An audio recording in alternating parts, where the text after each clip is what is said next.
नमस्कार, स्वागत है आपका दिव्य दिल्ली न्यूज में। मैं हूं आपके साथ शिवानी कौर।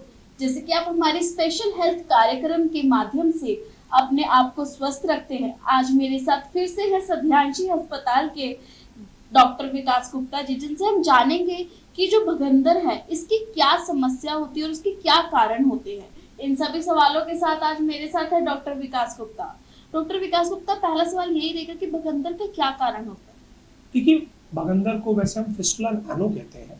ये उदर संबंधी एक समस्या होती है और इस समस्या का मूलभूत कारण वही है जो पाइल्स में होता है, कॉन्स्टिपेशन। आज की लाइफस्टाइल और जो भोजन हमें आज प्राप्त होता है जिसके अंदर हाई पेस्टिसाइड्स है, हाई केमिकल्स है, दूध भी हमें नहीं पता कि वो ओरिजिनल है कि नहीं है, और जो उससे पनीर या खोआ आता है वो भी हमें नहीं पता, जिनकी वजह से रेगुलरली कब्जी हमारे पेट में रहती है। कॉन्स्टिपेशन होने की वजह से जब हमारे गुदा मार्ग के अंदर मल जमा होता है वो वहां पर इन्फेक्शन कॉज करता है। उस इन्फेक्शन से पस की फॉर्मेशन होती है और वो पस ट्रैवल करके हमारी पस पॉकेट में जमा होती है और वो पस पॉकेट जब रप्चर हो जाती है, फूट जाती है, तो वो गुदा मार्ग से बहुत से मरीजों में और बहुत से मरीजों में गुदा मार्ग के बाहर से, स्किन के बाहर, आउटसाइड से जो फूट के निकलता है उसे हम लगभग भगंदर कहते हैं। जैसे कि आपने भगंदर का भी बताया कि हर कोई समस्या हमारे खान पान के तरीके से ही होती है, तो ये किस एज में होता है? क्या इसका कोई एज ग्रुप है? यूजुअली ये जो भगंदर होता है उसकी जो एज ग्रुप है वो 25 साल से लेके 55 साल के बीच में लगभग मैक्सिमम। बट मैंने भगंदर एक 7 महीने के बच्चे को भी देखा है और 96 साल के इंसान को भी देखा है। कब्जी किसी भी रूप में बच्चे को, बुढ़े को या जवान को अगर होगी, मल का जमा होगा, तो वो मल अगर इन्फेक्टेड हो गया हमारे इंटेस्टाइन्स के अंदर, हमारे रेक्टम के अंदर, तो पस फॉर्मेशन करेगा ही। डॉक्टर विकास, जैसे कि एक नॉर्मल इंसान, जैसे कि हमारे कई दर्शक हैं, वो जानना चाहेंगे कि वो भगंदर की जो बीमारी है उसको किस प्रकार पहचाने, ये बीमारी हो चुकी है। देखिए, इस बीमारी के बारे में सबसे पहले तो हमें ये जानना बहुत जरूरी है कि गुदा मार्ग के आसपास कहीं भी फुंसी अगर हुई और वो एक बार ठीक हो गई, दोबारा उसी स्थान पर फिर फुंसी हुई या रिसाव आ रहा है, तो ये भगंदर का लक्षण है। यानी एक ही स्थान पर बार बार फुंसी होना, उसमें से पस निकलना, इस बात का लक्षण है कि भगंदर हो रहा है। एक दूसरी कैटेगरी क्या है, कई बार क्या होता है, गुदा मार्ग के बाहर सूजन हो जाती है और हम लोग उस सूजन को, जिसे हम फोड़ा कहते हैं, इस फोड़े को डायग्नोस करने के लिए हमें डॉक्टर के पास जाना पड़ेगा। डॉक्टर इसका एमआरआई फिस्टुलोग्राम कराएगा, आपको बताएगा कि ये नॉर्मल एब्सिस है या ये फिस्टुला है। इसके अलावा कई लोग क्या करते हैं, उनको हो गया, वो लोग ऑनलाइन जाकर कोई मेडिसिन लेते हैं या किसी केमिस्ट को बताते हैं जी मेरे को नॉर्मल एक फुंसी हो गई है, वो स्पेसिफिकली एक स्थान को नहीं बताते, जिसकी वजह से वो बड़ा रूप धारण करती है और भगंदर में हो जाती है। कई बार क्या है कि इनिशियल फेज में जो फुंसी है, अगर हम उसका टेक केयर करें, क्लीन रखें वो एरिया, हम हाइजीन मेंटेन करें और उस स्थान को जब हम मल त्यागने के बाद, after going the toilets, if you clean it properly and wash it properly, तो frequency of collection of bacteria कम हो जाते हैं। तो ये भी आपको समझना बहुत जरूरी है कि इसके लिए आपको एक स्थान का क्लीन रखना।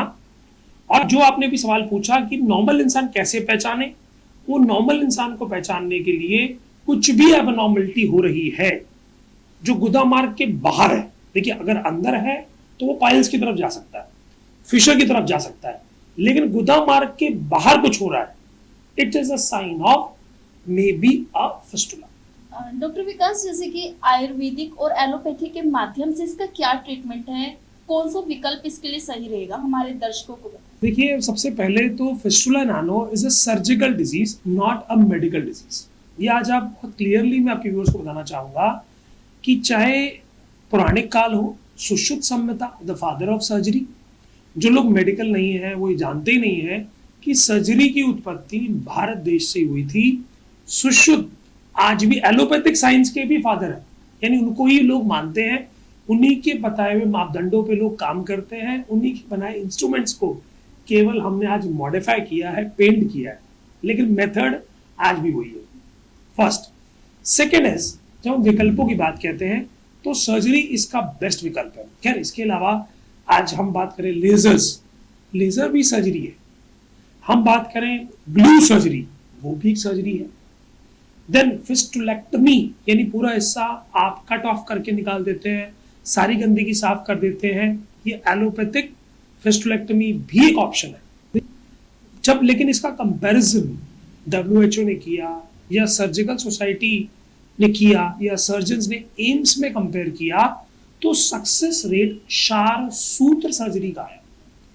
अब शार सूत्र क्या है? ये एक थ्रेड होता है, मेडिकेटेड थ्रेड, जिसके ऊपर मेडिसिन लगी होती है। ये मेडिसिन क्या करती है? ये केमिकल बेसिकली ग्रेजुअली कटिंग करता है, यानी जिस रास्ते को हमें ब्लेड से एक बारी में काट देना था उस रास्ते को ये धीरे धीरे करके काटता है, जिससे गंदगी आराम से निकल जाए, कोई इन्फेक्शन का चांस ना रह जाए, less recurrence rate, no need of any antibiotics, no need of any जी और स्मेल एनेस्थीसिया। यानी अगर हम मॉडर्न सर्जरी से एक फिस्टुलेक्टमी को अगर हम शारसूत्र सर्जरी से कंपेयर करते हैं तो सक्सेस रेट 98% जो देखे गए वो मॉडर्न सर्जरी की बजाय शारसूत्र में देखे गए। यानी इतनी हाई रोबोटिक टेक्नोलॉजी होने के बावजूद भी रिजल्ट हमेशा शारसूत्र सर्जरी में पाए गए। शारसूत्र सर्जरी की अगर हम बात कह रहे हैं, इट टेक्स सिमिलर टाइम जो एलोपैथिक सर्जरी लेती है, समय लगभग सिमिलर लगता है मरीज को ठीक होने में। बट अगर मैं कंपेयर करूं तो मॉडर्न सर्जरी कराने के बाद पेशेंट को बेड रेस्ट रहना पड़ता है, बिस्तर प्लेट रहना पड़ता है कम से कम 40 से 45 दिन, painful dressing, high level of antibiotics and pain killer. उसके मुकाबले शारसूत्र जो डलवाता है पेशेंट, वो बड़े आराम से, इवन दो मेरे हॉस्पिटल में तो ऐसे पेशेंट आते हैं कि शारसूत्र लाने के 1-1.5 घंटे बाद कहते हैं डॉक्टर साहब मैं तो बाइक से आया था और मैं बाइक से जा रहा हूँ। I am not saying car, वो बाइक से कहते हैं हम बाइक चला के जा रहे हैं। यानी वो नॉर्मल अपना काम कर सकता है। और जो केमिकल इसमें डाला है, आज वो वर्ल्ड रिनॉल्ड लवन, जैसे हम बुक का नाम ले रहे हैं लवन बेली, जो सर्जन्स की बुक है, इवन तो मैं भी सर्जन हूँ, तो हम सब उसमें देखते हैं कि शारसूत्र का वर्जन उस पर लिखा हुआ है और उसको बताया गया है कि it is more effective than other form of therapy. Lack of knowledge की वजह से बहुत सारे पेशेंट क्या करते हैं, वो सोचते हैं कि एलोपैथी बहुत फास्ट है। एक्चुअली उनके माइंड में एक ना सोच बैठ गई कि भाई फास्ट, जबकि एक्चुअली में there is nothing to be called as fast. हर चीज को अपना एक समय लगना है, जो लगेगा ही लगेगा, चाहे वो सर्जन शारसूत्र का हो चाहे वो सर्जन एलोपैथिक। सर्जिकल ब्लेड ही है, कटिंग दोनों ने बराबर करनी है, एक ने धागे से काटना है और एक ने ब्लेड से काटना है। जितना काटोगे उतना ही भरने में सिमिलर टाइम लगेगा, लेकिन एक में बेड रेस्ट रहना पड़ेगा, एक में बेड रेस्ट रहने की जरूरत नहीं है। एक में आप जितना ज्यादा वॉक करोगे आप कंफर्टेबल रहोगे, एक में बेड रेस्ट आपके लिए मैंडेटरी है। तो ये कंपैरिजन मैंने आपके व्यूअर्स को इसलिए बताया कि अगर आपके पास विकल्प कोई चुनना हो, विकल्प सर्जरी का, तो मेरी सलाह में ये है कि आप शारसूत्र सर्जरी को चुने। इवन दो जो मॉडर्न सर्जन्स हैं उनको भी पता है the best measure of in this fistula and ano is Ksharsutra surgery. Even though patient को बताते भी हैं कि भाई तुम्हारे को 2 बार हो गया, 3 बार हो गया, तो आपके पास ऑप्शन अब शारसूत्र है। बहुत बार हम क्या सोचते हैं कि नहीं हम जाएं और सर्जरी करा लें, लेकिन हम विकल्प के बारे में कभी भी जानकारी नहीं लेते। अगर हम विकल्प की जानकारी लेते तो हमें पता लगता कि किसके रिजल्ट्स अच्छे हैं। दूसरा, एलोपैथिक सर्जरी के अंदर पैड लॉस होता है, ब्लड लॉस होता है। पैड का मतलब अनइवन जगह हो जाती है, भाई जो हिस्सा काट दिया, एक कूला बड़ा हो जाएगा, एक कूला छोटा हो जाएगा। आप खुद बैठोगे, आप पैंट पहनोगे, आपको खुद लगेगा कि भाई मेरी बॉडी डिस्टर्ब है। उसके कंपैरिजन में शारसूत्र में अनइवननेस कुछ आती नहीं है, क्योंकि हम ग्रेजुअली काटते हैं और जितना काटते हैं उतना शारसूत्र स्वयं भर देता है। ये उसकी फाइनेस्ट क्वालिटी है। अब आपने मुझे पूछा कि और कौन सी फॉर्म ऑफ थेरेपी है। ग्लू थेरेपी की अगर मैं बात करूं तो ग्लू थेरेपी बहुत अच्छा काम करती है अगर वो लो एंगल फिस्टुला है। सिमिलरली लेजर्स भी बहुत अच्छा काम करते हैं लो एंगल फिस्टुला में, लेकिन जब हाई रेटल फिस्टुला की बात आती है, या वहां फिस्टुलेक्टमी काम करेगी या शारसूत्र काम करेगा। ये कंपैरेटिव स्टडी है जो पिछले 9000 सर्जरीज में मैंने निकाली, जिसका डाटा भी मेरे पास अवेलेबल है। और ये डाटा खाली मेरे अकेले का नहीं है, पूरे विश्व में डॉक्टर्स ने बनाया। Then we have another options की अगर हम बात करें तो बहुत से लोग उसके अंदर रिपीटेड फॉर्म ऑफ एंटीबायोटिक्स लेते हैं कि भाई अभी हम उसको रोक देते हैं, बाद में देखेंगे, सर्जरी कौन कराएगा। आप ही रिस्पॉन्सिबल हो जो उसको डिले करोगे। यानी जो काम आज आपकी 4 सूत्र सर्जरी में 1 महीने में ठीक हो सकता है, वो एंटीबायोटिक खाकर टाइम को टालकर आप ही 3 महीने में गड़बड़ कर रहे हो। यानी जब वो बीमारी नई थी, थोड़ा पका था, मवाद निकल जाती, वो जल्दी ठीक हो जाता, वो टाइम पर 1 महीने का था। लेकिन अब आपने एंटीबायोटिक खा के क्या किया, उसे हार्ड कर दिया, पत्थर कर दिया। अब उसे ठीक होने में 3 से 4 महीने का समय लगेगा। तो ये एक मेरा कंपैरिजन था regarding the all form of surgeries जो बगंदर में की जाती है। सबसे पहला सवाल तो दर्शकों का यही होगा कि अगर हम एलोपैथी में जाएं या फिर आयुर्वेदा में जाएं तो किस विकल्प में कौन सा सस्ता पड़ेगा इलाज और कौन सा महंगा पड़ेगा? देखिए, एक विकल्प में तो आपको हो सकता है 2 बार सर्जरी करानी पड़े या 3 बार सर्जरी करानी पड़े।